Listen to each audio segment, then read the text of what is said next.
And so we advocate for, hey, there is an opportunity here to engineer. Stop looking at case studies as an asset or just an offshoot of your existing work, and look at them as a program. Look at them as the byproduct of underlying systems.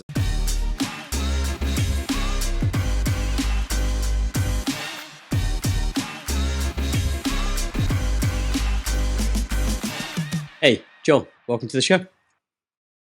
Yeah, thanks for having me. Excited to chat. Yeah, absolutely my pleasure. So, Joel, you're the founder of Case Study Buddy, which definitely has a ring to it. And if you haven't worked it out already, you guys are the creators of case studies. Yeah, maybe you can just give us kind of the backstory and why you created the company and who you are. Sure. So, Case Study Buddy, like you say, we work with a sort of the mid-sized enterprise, and we help them capture and scale and profit from customer success stories. So kind of more than just a freelancer writing a piece or a videographer shooting a piece, we bring sort of an entire department to bear for the companies we work with. So helping them with everything from working on the challenges of getting buy-in and providing some guidance and ideas and resources there, all the way through to actually managing the whole approvals process, coordinating everything, right down to final design. So my background is in conversion copywriting, and so I, work with largely the same market that Case Study Buddy does now, mid-sized to enterprise. And I was closing out a project with a company, and someone on their board said, "Hey, I advise this little company called Pingboard, and they need a case study. Is that something you do?" I was the kind of person that was well connected. I thought, well, for you, for sure, I'll give it a go. And it was in doing that project that my eyes were open to the opportunity. I think I realized a lot of things really quickly. I think number one, these are hard to do. There's a lot of moving pieces. There are always multiple stakeholders involved. There are a lot of different disciplines to be good at, from interviewing to writing to project management, and then making sure it's set up to sell at the end. There's a lot of demand for it, though. Every B2B company should be capturing customer stories and using those to their advantage in marketing, in sales, in lead gen, in nurture, in all of it. And so the other side of it was that I saw this as something that you could build a process around, something that I thought I could build a team around. And there are, even though it's challenging, there are repeatable steps, there are repeatable phases that you go through. And so it occurred to me that it could be something that you could build out a team and a company to focus on. And then the final shot for me was kind of going, well, surely someone's done this. Surely someone has come in and said, well, this is our whole focus. We've got this full team. And when I looked around, it just wasn't there. There was a handful of freelancers and people who had sort of made case studies or focus in a smaller capacity, but I didn't see any kind of dedicated productized services or teams or agencies just doing this. And so kind of soft launched it quietly, did all, in the early going was me creating and writing and just trying to whack the moles in the process and figure out things that could go wrong. And then over time brought in my partner Jen to work on the company, and then grew the team sort of organically from there. So it actually wasn't a full-time focus until right before the pandemic. Kind of shifted away from the conversion side and put that stuff on pause to see what we could do with this and explore what was possible here. And so just been, since then we've spun out into video and brought in the offering in terms of the types of formats we can deliver and things like that. So it's been, an adventurous 7 years with a lot of highs and a lot of lows and a ton of learning in either direction. Which is exactly the learnings I want to try and extract from you today. So how many case studies have you created? I think I read 1,500 plus today. Yeah, and that plus, I mean, it's at some point we just kind of stopped counting. Yeah. I wouldn't be surprised to hear it was over 1,750 or 2,000. We create a lot. We have some clients that over the course of our relationship, we've done over 100 just for them. I can think of a cybersecurity client, and some of our bigger enterprise clients over the past 2-3 years. We've easily crossed that 100 mark. So, I think 1,500 is safe, but it's probably more like 2,000. And from the beginning, not that all these are current clients, be pretty honest about that, but we've served over 300 different, 350, I think it is now, different companies, from small to multi-billion dollar to unicorns. So, had a front row seat to see how a lot of companies come at these challenges, and we've had a chance to bump into a lot of things that can go wrong and find a lot of things that can help stuff go right. Obviously, our audience is SaaS, so you've worked with some pretty big SaaS names as well. I think HubSpot is a company you've worked with. some other big name SaaS companies as well. Yeah, I mean, we've had the privilege to work with, a lot of enterprise firms and a lot of companies that I think, the SaaS community would be familiar with. I think what's interesting though is whether the companies are really big and well resourced or bootstrapped and small, the problems are often the same. They just show up differently. It's not like having more money or a larger team always solves these things. There's always a need, I think, for underlying processes and shifts in mindset and different ways of coming at these. But yeah, we've had the privilege to work with HubSpot. We've been able to do work with companies like Loom or Cloud Nexa or Lever, extensive. So, kind of spanning, running the gamut. Varonis in the cybersecurity space, for example. So, yeah, we've had the chance to work with a lot of companies, large and small, and teams big and small. But interestingly, too, it's almost always small teams within big companies. It's always, it's rarely, we've got a team of 20 marketers. It's usually there's two scrappy people tasked with getting this done. And I think that's pretty common regardless. I mean, listen, I think we all recognize, I mean, we need certainly in the SaaS space, we need case studies, but just to kind of set the stage, why are case studies so important? And particularly now, given where we're at with the economy and everything else?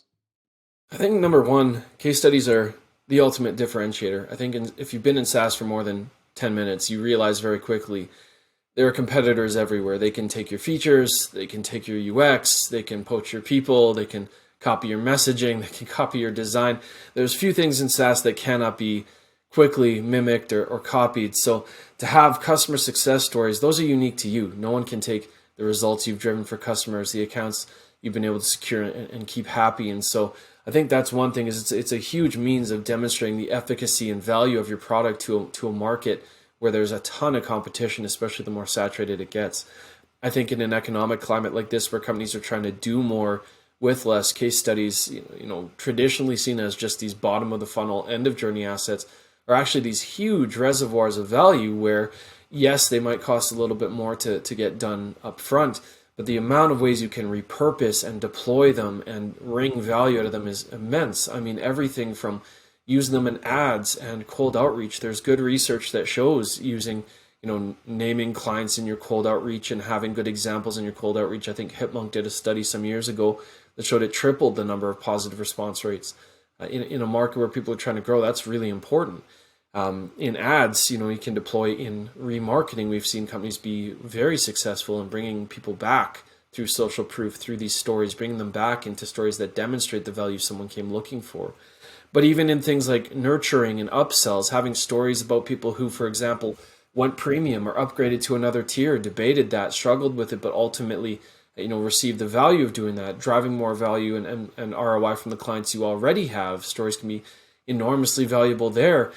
Even into retention or winning back churn leads, being able to go back and respark these conversations. There's just so many different ways that these assets can be deployed once you have them, that bang for buck. There's so much utility there. So that I think that combination of them being unique to you, having all of this utility, being able to deploy them across so many different channels and in so many different environments can really create a load of opportunities. And I think the other side of it is, there's this misconception that case studies are always just, it's here's another win, problem, solution, results. But there are so many different types of stories that you can tell depending on the business and revenue goals you have. We've seen clients like Docebo tell stories about kind of these add-on or secondary uses for their product. These companies they acquired through mergers and acquisitions, and these new features and new opportunities to make their existing clients aware of those and also drive new leads in those areas. We've seen companies tell switcher stories of how someone switched from a big competitor to them and benefited. We've seen disambiguation stories where you're explaining a very granular use case and demonstrating to a market, yes, we are for you. So there's just so much utility in these stories. And I think it's all of those things coming together to make them a very powerful sales asset, a very powerful marketing asset, and a very powerful repurposing kind of collateral. So Do you find that it's not just in the creation of case studies that people find difficult and that's where you can help them, but actually the repurposing of them, like you said, squeezing as much as possible? Do you find that companies in general do a pretty bad job of that? They do a generally terrible job of it because almost no Yeah. one has a plan for it. But I think Hmm. to have some empathy, they can be so difficult to get in the first place and take so much energy to produce that you almost can't blame companies for, by the time the thing you push publish on it, it's almost such a relief that it's like, oh, okay. They're almost fatigued by that point. There was a study, a bit of a survey, industry survey that went out this year that saw the average case study takes something like 40 to 60 days, 2 months. That is a long time from start to finish. And that's because for as fast as you can move, you're relying on those other third-party stakeholders. You're relying on legal teams, PR teams, and so on and so forth. So I think companies generally do a poor job of this. Number one, because they're so focused on just getting the basic core asset in the first place, they don't really have time or the wherewithal to think of it. Number two, I think companies just don't have a plan. They don't realize all the utility available to them. I think, again, there's been this long-standing misconception that these are end-of-journey assets. You give them to the sales team and you move on. And I think companies just haven't been exposed to or seen the myriad opportunities. I think in most cases it simply hasn't occurred to them. I could use this in ads. I could embed this in blog posts that I'm writing. I could be taking the audio from interviews, turning that into audiograms, using those on social or embedding them with the written piece. I could be taking all of the stories, when we've done 5 stories and making a nuclear deck or a carousel on LinkedIn. It just doesn't occur. They haven't been traditionally thought of in that way. And so it's not necessarily that it is difficult to do, though there's certainly strategy and considerations to be made. I think it's just one more thing. It's one more thing on the table of product marketers or marketing teams, and it just isn't something that gets given that priority. Yeah, one of the things that we can unpack, the strategy, and we'll kind of get into that. But one of the things that really drew me to you was you had a LinkedIn post and you spoke about proactive storytelling versus reactive storytelling. And I can speak from my own experience here. I think what you're basically saying is, in most cases, like it's the case with me, somebody says, we need a case study. I'll take Upper Media as an example, an agency, and you go, okay, great, we need a case study. And then you go speak to the account manager, you go speak to the salesperson, whoever it is, and you say, well, maybe we could do this one. Maybe we could do this one. And they say, well, I think that person's left. And actually, I'm actually not sure where the data is for those campaigns. And actually, I'm not really fully sure what the story was. So do you think that most people kind of try and reverse engineer case studies, where your shtick is basically saying you need to be more proactive? So yeah, if you could speak on that. Yeah, absolutely. So, I mean, that is what I think when you really distill it down and you look at the most successful companies. Why can some companies do 100 stories and others struggle to get one? Why can some companies make time to do these things? Why do some companies have no issues with buy-in and other companies struggle tooth and nail? And it is that for most companies, case studies are happy accidents. They are these reactive exercises, as you're describing, where someone puts up their hand, someone's had a win, or leadership goes, we need more case studies, shoves it to a team who has no processes, no systems, no plan. And the reality of case studies is that they're a team sport. And most companies don't see them that way. They go, marketing, go produce the case studies, do what you got to do. Well, marketing is inherently reliant on who else is closest to the customer, who owns the relationship, right? Is that sales? Is that an AE, a BDR? Is that a CSM? Who is closest to the customer? Where does that context actually live? Who is making the ask? How are they making the ask? What expectation are they setting? One of the revelations for companies when we talk to them is realizing that your struggles to get buy-in and approval are because you have 10 different reps asking 10 different ways with no consistency, no plan they can take to the customer, say, here are the steps we'll go through, right? And so we advocate for, hey, there is an opportunity here to engineer. Stop looking at case studies as an asset or just an offshoot of your existing work, and look at them as a program. Look at them as the byproduct of underlying systems. And that's what we encourage companies to engineer. So, think carefully about, number one, start with a strategy, right? What stories are going to benefit your business or revenue goals? What are the angles? What are the themes? What are we call them coverage gaps, right? And those coverage gaps might change quarterly. They might change yearly. But look at, what gaps in our content, or what gaps in the market, or what gaps in sales, for example, go talk to your sales team, SaaS people. Go ask them, what objections are you coming up against? Who are we constantly being compared to? What roles are vetoing these deals? Those are all opportunities for stories that currently only live within sales' head. They're only within their purview. And then, okay, now you want to standardize the way that you ask and standardize the expectations you set. If you want your CSM teams, if you want your sales teams to be involved in nominating clients and proactively identifying accounts rather than, who can we go to? Well, I think they've left. They're near renewal. We don't want to bother them. Then you need to make them part of that discussion in an ongoing way.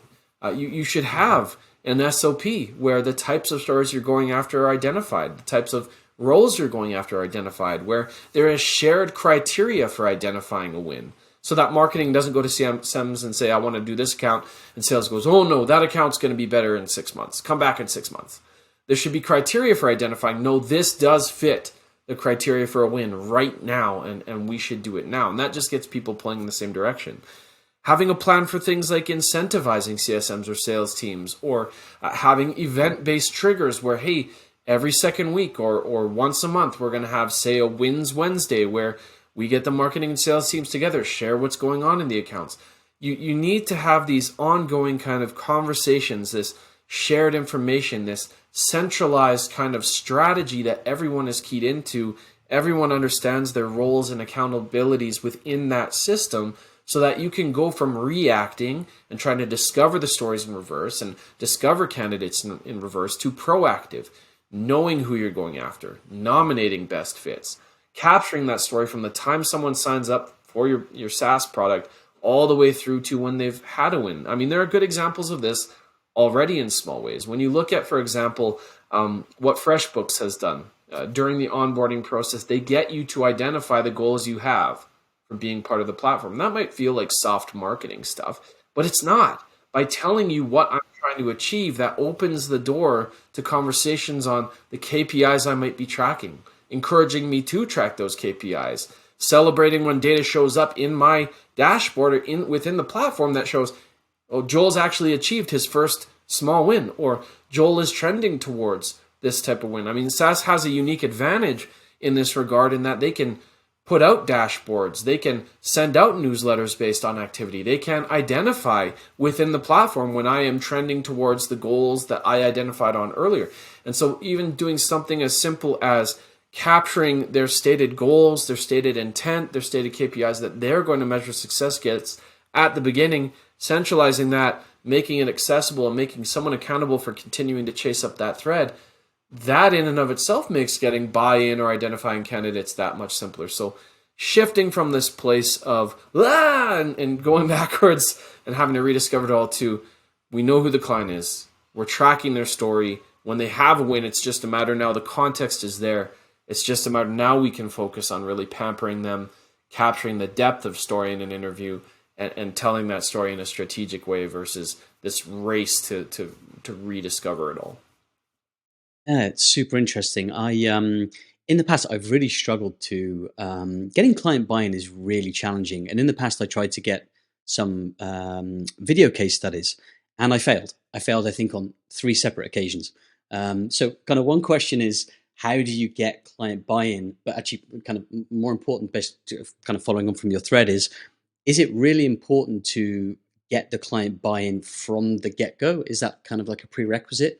So you get their buy-in, you follow the story, and then they're already bought in, and then the expectations have been set.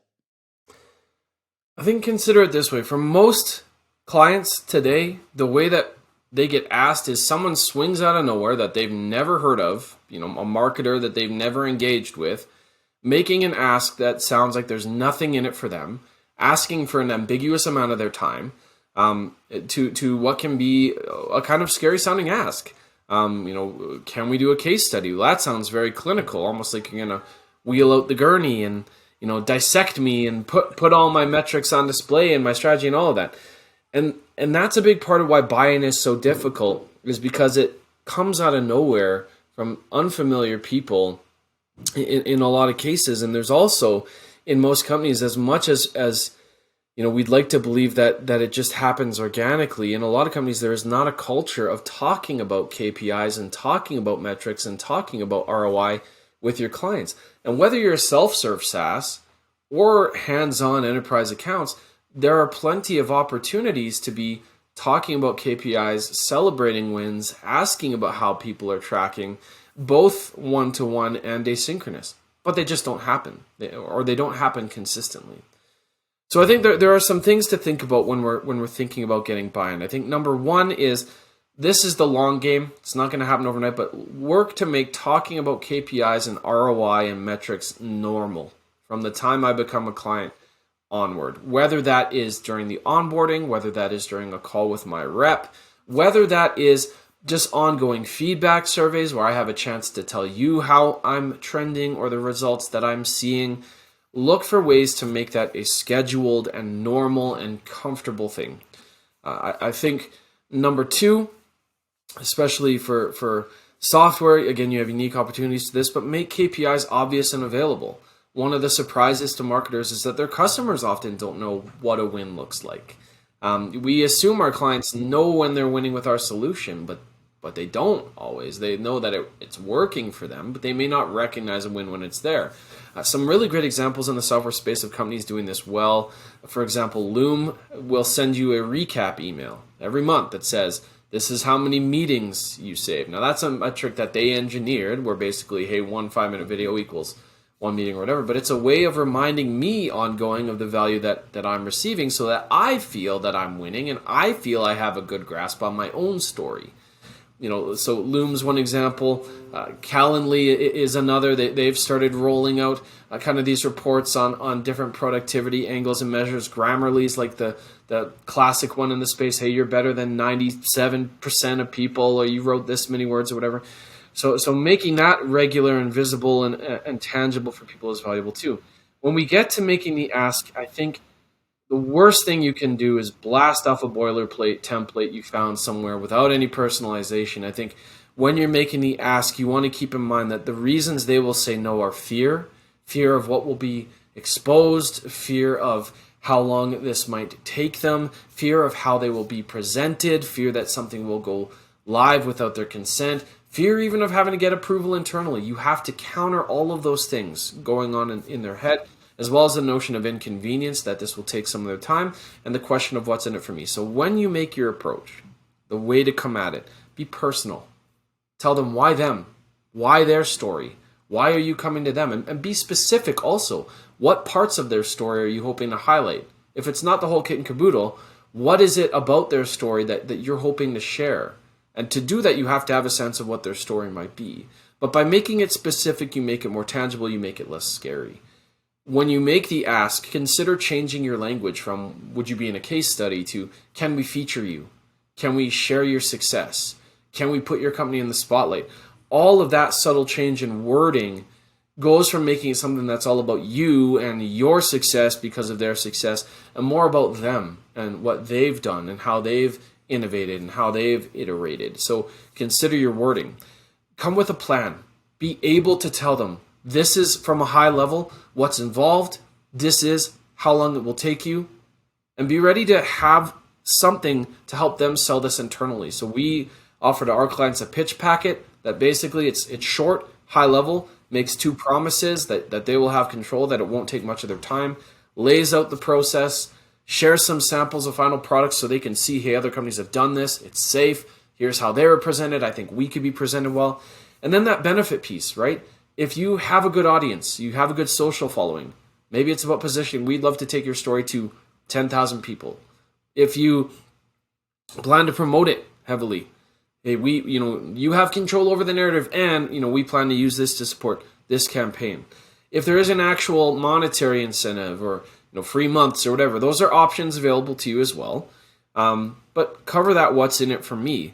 And when it comes to video, because that's where this question originated, I'd love to say that there's some silver bullet to just make everyone comfortable on camera and just make everyone, yeah, sure. Yeah. But the reality is buy-in is the hardest thing for most every company we deal with. The companies either have 1 of 2 problems. Either they struggle to get buy-in or they struggle to keep up. It's rarely anything in the middle. They either have so much buy-in that they can't keep up with production or they struggle to get buy-in in the first place. But when it comes to video especially, that is where showing them there's a plan, letting them know this is a conversation, not an interrogation, giving them some confidence in, you don't have to give them every question, but the types of questions that they might be asked, the types of things that they might want to speak to. That's where being very specific can be very powerful. And so, the final thing to tie this all together is the idea of escalating commitment over time. If someone is willing to give you a G2 review, for example, they are probably more likely to get on a call with you. If they're more likely to get on a call with you, then they might be more likely to do a case study with you. If they're more likely to do a case study with you, they might be more likely to do a video. So rather than swinging in whole hog and saying, can we have a whole crew on your location for 3 hours and all this and that, looking to build that incremental escalating commitment over time, and bearing in mind that now remote interviews are also, you can get pretty polished, pretty solid quality. It's never going to be the same as an on-location crew.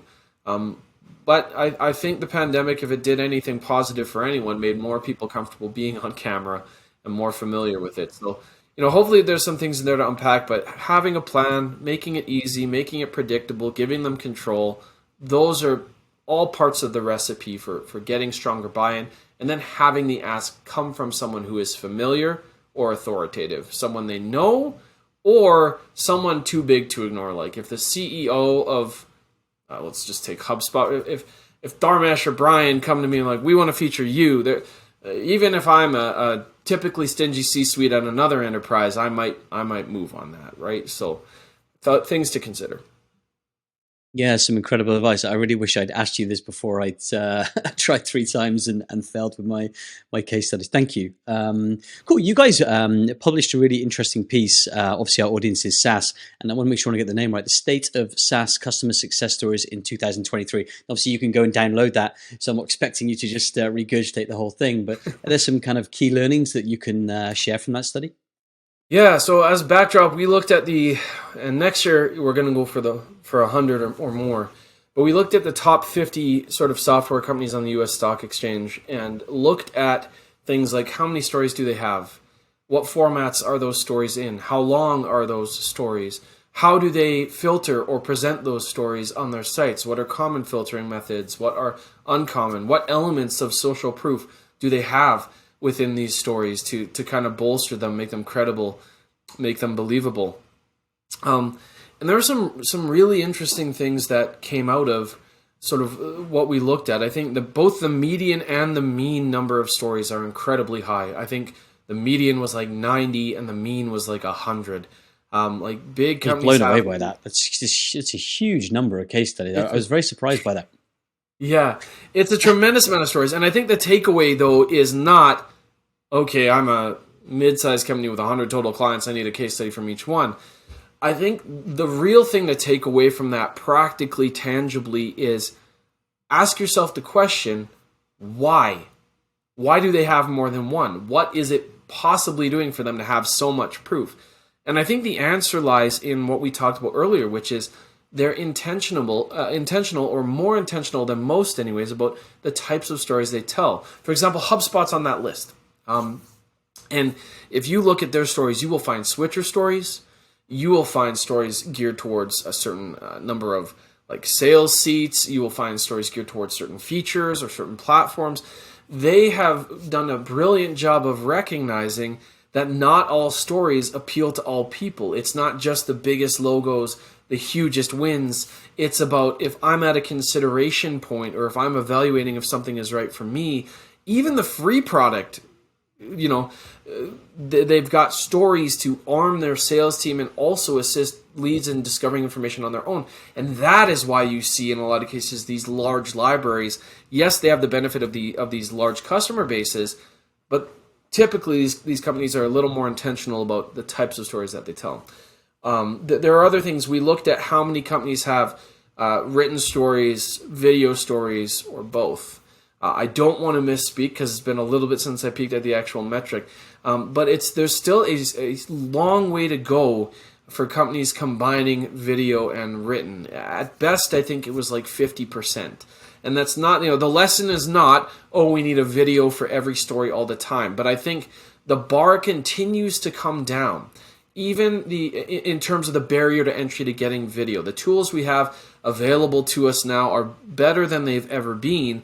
And you will see that brands who traditionally only invested in these really high production, on location, quite expensive shoots, they still do for great stories, for flagship pieces. But you are starting to see brands be a little bit more open and receptive to the idea of remote video and turning these remote videos into something that is polished and fun to watch, not just 2 minutes of talking head, but they're bringing in B-roll, they're bringing in music, they're bringing in all these other elements that make these compelling to watch. I thought that was interesting. One of the things that genuinely surprised me, I think it was less than 50% even had a headshot in the stories. To me, that is like the most basic kind of human proof you can have in a story. It's one of the easiest things to get. It's one of the easiest things to deploy. And so to not even have that, to me, shows that, again, for all the sophistication companies have, they're still whiffing on some of the basics, like making these very human stories, making them very customer-centric, putting the customer at the heart of the story. And something as simple as a headshot goes a long way to helping us recognize this is a real person in a real story, sharing real information that I will benefit from. But there's a lot in that report to glean. Again, I talked about filtering. We highlighted some of the common filters, some of the unique ones, and different ways of presenting your stories to help people navigate to those that resonate best with them. There's a lot of look at how long or short different pieces can be in terms of the on-site versions. So lots of takeaways there. You don't have to be an enterprise-sized company to benefit from that. There's takeaways for companies large and small, and I would argue that some of these scrappy, smaller, more agile companies actually can have an advantage. One of the coolest stories types that I've seen, there's a company called Mutiny HQ. They've got these incredible playbooks, and they are beating what big companies are doing in terms of believability, depth. They're very prescriptive, they're very compelling, they're gorgeously designed. And so, there are huge takeaways for companies of all sizes from what these big companies are doing that you can then build on it, and I believe actually build better programs or better assets because you're not encumbered by so much baggage to drag along with you. Yeah, thank you. You said something really interesting. You said they make the customer the hero of the story. Maybe you can just expand on that, because that seems like a really important point. Yeah, I think for too many companies, they see case studies as purely promotional assets. Like, here's a chance to show how we rode in and saved the day and helped these hapless idiots do better. And even though that might not be the spoken tone of it, that's often what comes across, is it's all about us. And it's all about what we did and all about our product. And that is another reason stories get vetoed or don't go live all the time, is the tone with which you speak about your customers and their challenges matters a great deal to whether or not they're going to be receptive to see that go live. You can cause a lot of harm by coming at that the wrong way. But I think there's a tremendous opportunity. A collection of bullet points and nice sounding quotes is not a story. It's not a case study. It's not a customer success story. When you tell these stories, they're not you success stories, they're customer success stories.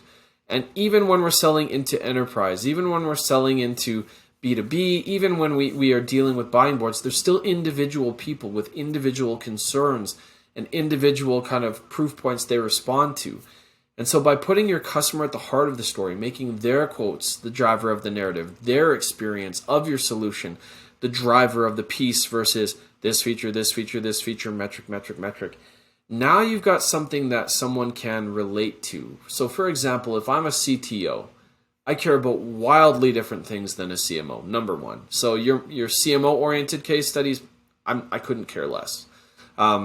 If I see stories featuring people like me with challenges I have, talking on the level I'm at, that resonates for me. If I'm a CTO and I see someone talking about compliance and implementation and what that looked like and what that, how they made sure that this would go smoothly and getting into the tech specs, and if I see someone reputable in a role like mine who made the decision that I'm debating and didn't get fired for it, in fact got celebrated and got the ROI they're looking for, that's the core of the story.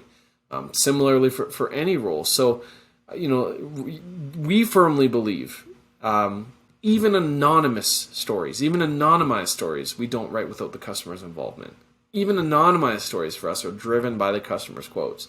And we do that because we believe so firmly that it is their experience that sells a prospect. It is not just the big metric. It is not your retelling of events. It is their participation in that story. And that is why these assets are tough to do. That is why it will always be easier to just write it yourself and plunk it down and forgiveness, not permission, or what have you, but your impact will never be as deep, as powerful. You will never be as effective trying to tell that story yourself as you will when you do it in collaboration with your customer. Yeah, thank you. What is like just to kind of build on that? What is the like the anatomy of a kind of a perfect case study? And I think you mentioned it previously. You said the problem, the solution, and the results. But like, do you guys have some kind of structure you stick to? Yeah. Yeah, I think it depends on the channel and the format. Number one, I think we have to bear in mind that like a 1,500 word deep dive piece is fantastic in some environments and horrible in others. There are times where, for sales, for example, in cold outreach, like a quick one sheet, high level, or a 30-second clip will actually punch much harder than a huge deep dive expose on everything you did. So I think number one, even if the arc is similar, the presentation, the format, the depth, the things you prioritize, those should be determined by the channel and the audience's expectation of that channel and their awareness in that channel. When it comes to storytelling, I think there are a handful of things that always need to be there. There's always the hook. And that is where typically the metrics or the big result or the big outcome come in. You don't have to have metrics to tell an incredible story, but there's always the hook. What is going to get someone reading and interested and digging into the story? When you get into the story, that challenge section, I mean, there's no story if there was no challenge. There has to be something they wanted to achieve or somewhere they wanted to go or something they wanted to overcome. When you write that challenge, though, hand in hand with that is, and this is something you have to do carefully, but setting the stakes. When we watch a movie, for example, if it's a superhero movie but there's no threatening end of the world, if it's just like Spider-Man helps a little old lady cross the street on an abandoned highway, there's no actual risk. Like, that's not a great movie. So it's important to establish tension and stakes and that human element and even the emotions within that human element. Why was that so challenging? Why was that so frustrating? Why was that so worrying? What was it about that situation that made them wisely realize they needed to act and look in a different direction? That is kind of that in medias res, plunging them into the story, humanizing it quickly, establishing stakes so that we care about the rest of the story that's coming. When you get into the solution section, everyone wants to talk about the how, and that's good. That's fine. The how is the features in case of, in the case of SaaS. The how is, maybe how you rolled out and implemented for them. That's all fine. But equally important is the why. Why those things? Why did that make sense? Why was that right for this situation? If there is a strategic component to what you do, why this and not that is very compelling, right? Why this plan, not that plan? Why these features, not those features? Why, do this and not that? So establishing both the how and the why in that solution section is tremendously valuable. And then when we get into the results section, again, everybody wants to have big, sexy metric, big, sexy metric. And again, that's fine. That can be part of why people read a story, but it's often not what resonates most. It's what those metrics meant, what they made possible for that company. Okay, so you help someone cut their inefficiencies by 50%. That's wonderful. What did that make possible for them, for their boss, for their department, for the company? What can they do now or do better because of that metric? That is often the real motivation behind why people buy. That is often what they want to see. A classic example of this in a story we told, it was basically a payroll platform, not a sexy platform, not a sexy niche or industry. But the thing that punched hardest in that piece, we led by saying, they for frontline staff, they cut their admin time by 60% or something. Which, okay, great, that's a good outcome. But the most powerful part of that story was the frontline person saying, I no longer have to go office to office handing out paychecks. It all happens automatically, and my team has never been happier. And for someone sitting in a frontline seat, they go, that's me. I'm going office to office handing out paychecks. People are annoyed when they're wrong. People are annoyed they have to wait for them. That is 60% increase in efficiency embodied and made real. So those are all pieces of the the anatomy of storytelling. Now, there are other pieces that we bring in. I think when we have longer pieces, you have things like sidebars and subheads, things to help make them scannable, things to help make them more digestible. When you look at some pieces, you might have lead-ins like what you'll learn. So you might have a section at the beginning of the piece like what you're going to learn, especially if it's a more prescriptive study. That's all part of the hook. But those are the core elements of storytelling, and then having that hero, right? And the other thing that I will say is not an element for success that is a common pitfall is you get a win and you want to throw every possible good thing that happened into that story. They had more efficiency. They got more traffic. This person got a promotion. You try to kitchen sink it. Well, those are all good things, but again, it's a collection of nice quotes and nice metrics. It's not a story. It's so unfocused as to be meaningless because it's like, look at all the good things that happened for this company versus like, hey, you with this challenge or this goal or this outcome you're looking for, this is for you. When it's for everybody, it's for nobody. So having a clear focus and narrowing the focus of the story, which can be hard to do, that's enormously valuable as well. Yeah, well, I can definitely tell your conversion copywriting skills have definitely come into play when it comes to creating case study, buddy, for sure. I'm hearing a lot of the same elements that I would hear from a conversion copywriter. Just out of interest, you mentioned studies a few times. Have you ever these days? I've actually never used these myself, like sales presentation tracking software. For example, you say you can see where people click around in your proposals. Have you ever had any software that tracks elements of case studies, or is there any studies on that to show that case studies are indeed, when it comes to proposals, they're an area that people focus? Yeah, I mean, I would love to. It's something that has been on my mind to do, but it's difficult. I mean, DocSend did a study that looked at like completion rates of case studies when they were sent through that platform, and they found, at that time, they were completed like at an outsized rate more than any other asset sent on DocSend. The completion rate of case studies up to 5 pages was dramatic, like 84% or something higher than anything else. So there's things like that. I think looking at though, and this opens up the broader question of measuring the impact of case studies. How do you prove the value? How do you prove they're working? And this comes up a lot. And I think number one, I don't know if it's actually Einstein. I think things get misattributed all the time, but like the whole idea of like if you measure a fish's talent or ability by its ability to climb a tree, you'll think it's like the dumbest animal ever. If you look at a case study purely in terms of one-to-one conversions, you're going to go, this is not worth it, we should not do it. So how do you measure the success? Well, it depends on the environment you're deploying in. But for example, some examples of things we've seen: attributed conversions or assisted conversions. So a company's running HubSpot, for example, can see, and when they're set up well, they can pull, okay, across the journey, where did case studies make a difference? Where were they an entry point? Where were they a reference point? Where did they precede a sales conversation? That can be one way of getting a beat on it. One that I can't take credit for, but I heard the other day that I think is smart, is getting sales to kind of set a barometer before and after having these stories that you give them. So how confident are you that you're going to close deals in this environment? They might say 60% or 50% or whatever. Coming back to them, 2-3 months once they've had these stories in hand. When you use these stories, how confident are you? Is it now 70%, 80%? That gives you some means of making an intangible tangible and putting some value on case studies as part of that sales cycle. I think when you're deploying them in places like ads or remarketing, you can compare them to other ads and remarketing that you're running, benchmark against the other campaigns you're doing, and how do they perform? Do they get more clicks? Do they get more revisits in the case of remarketing? Or if it's just purely ads, again, how do they perform relative to the other ad types and ad classes that you're running? Are they beating them as a benchmark? Are they on par as a benchmark for the cost of acquisition? Is it the same?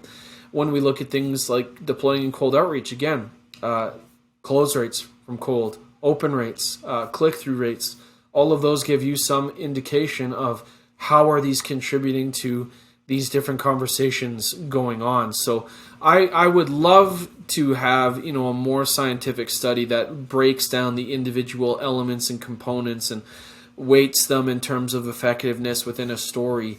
It just right now doesn't exist, because for that to be an effective test, you'd have to be driving thousands of potential click-throughs or conversion stats, statistical significance on an individual case study. And that's just typically not the way people buy. They'll look at a handful of these things. They'll look at other assets. It's part of consideration. So while there's still lots of opportunity to research and lots of things I think we still have yet to learn, there are ways of measuring how they contribute in marketing and sales environments for sure. Yeah, got it. I think marketers and business people in general, they want to say specifically this. I did this thing, and this is the direct revenue and ROI from this thing. But I think we all realize now this is completely unrealistic, and attribution is a whole black hole. Yeah, I certainly know have some experience there. But listen, Joel, I'm just going to switch gears just briefly before I let you go. You mentioned you were a conversion copywriter, and you've been doing this now full time, just kind of pre-pandemic, I think you said. How's that shift been for you? How's the shift been from, I guess, being a conversion copywriter? I don't know what you were doing. I don't know if you're a consultant or a freelancer or working in-house, but how is that now essentially running an agency and managing people and building a business? How's that for you?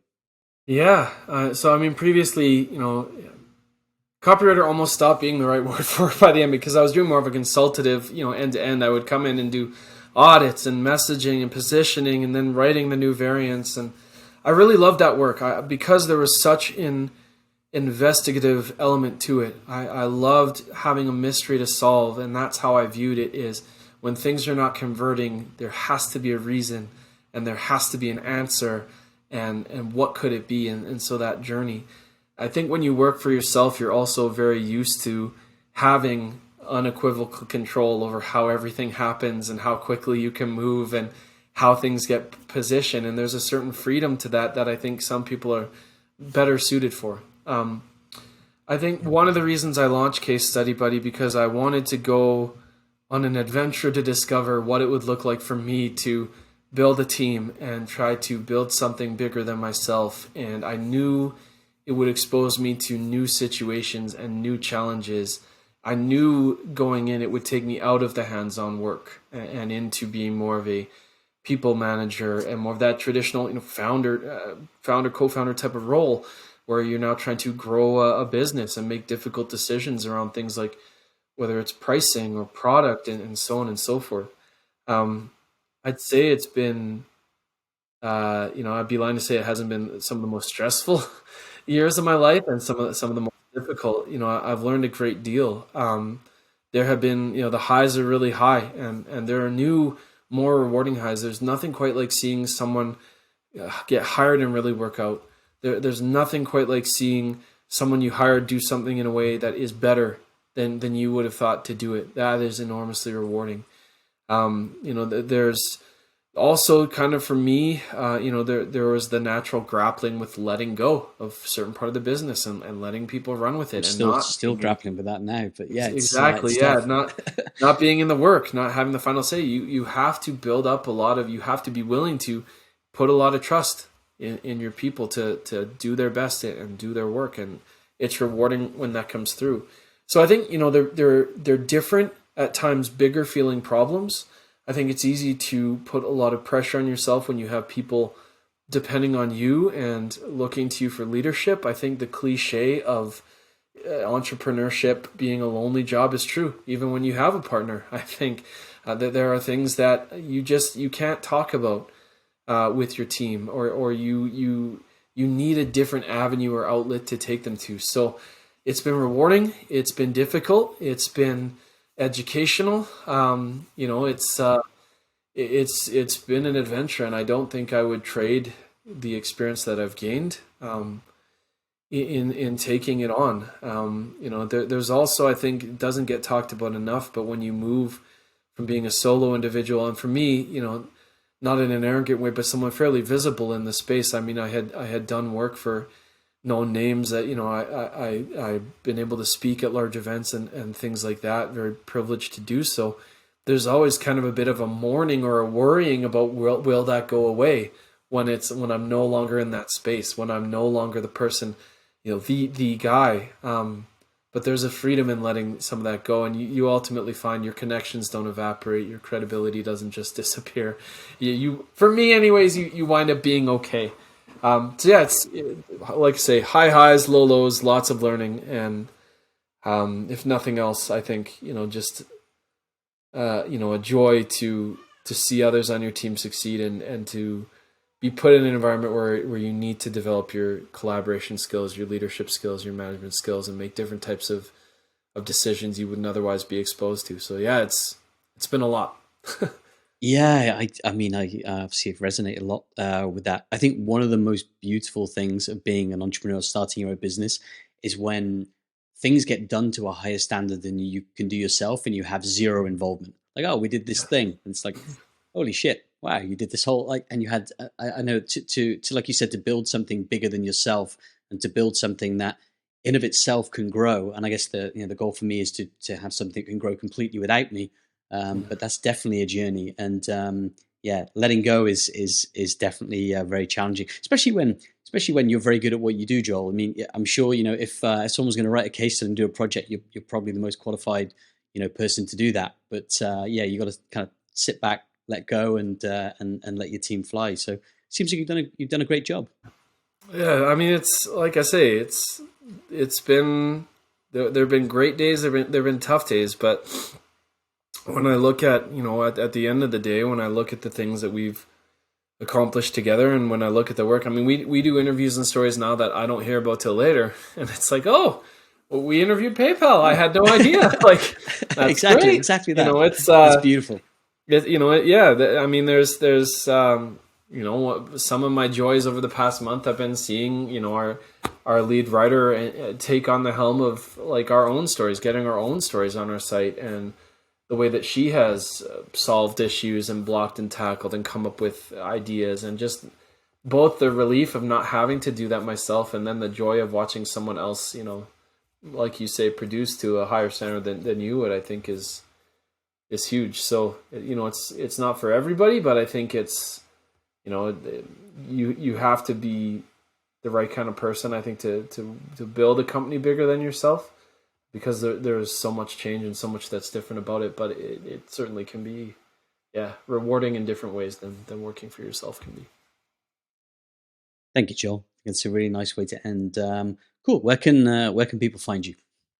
Yeah, if you like the stuff that I've been sharing, and you want to, whether you're looking to hire for case studies or not, we share a lot of information on our blog about tactical how to come at this, things to consider. We know who we're a great fit for, we know who we're not, and we also just believe in, if you give and if you share and if you help others tell better stories, the standard just gets better for everybody. So CaseStudyBuddy.com has a great blog and a lot of great pieces by Holly and Lori and Sam and the team there that you can check out. You can follow me on Twitter at Joel Klettke. It's not all work stuff there, but the odd time I'll share new studies we've done, or pieces where, like the SaaS report or what have you, or just musings in general on conversion copywriting or copywriting or case studies or that sort of thing. And then LinkedIn as well. I try to, anything I post there, I try to make very prescriptive, very either informative or get you to look at things a different way, or I try to steer clear of the fluff pieces and the crying CEO photos and all that stuff. So, that's a channel where actually is more stream of consciousness and some of the stuff that I'm learning and the ways that we are, adapting. That's a good place to key into it there. So LinkedIn, Twitter, and I think the Case Study Buddy blog are all good places to connect. And I can definitely vouch. I obviously researched for this episode, and you guys do have a bunch of great content. So yeah, go check it out. Right. Thanks, Joel. Thanks. Good speaking to you. And speak soon. Yeah, take care.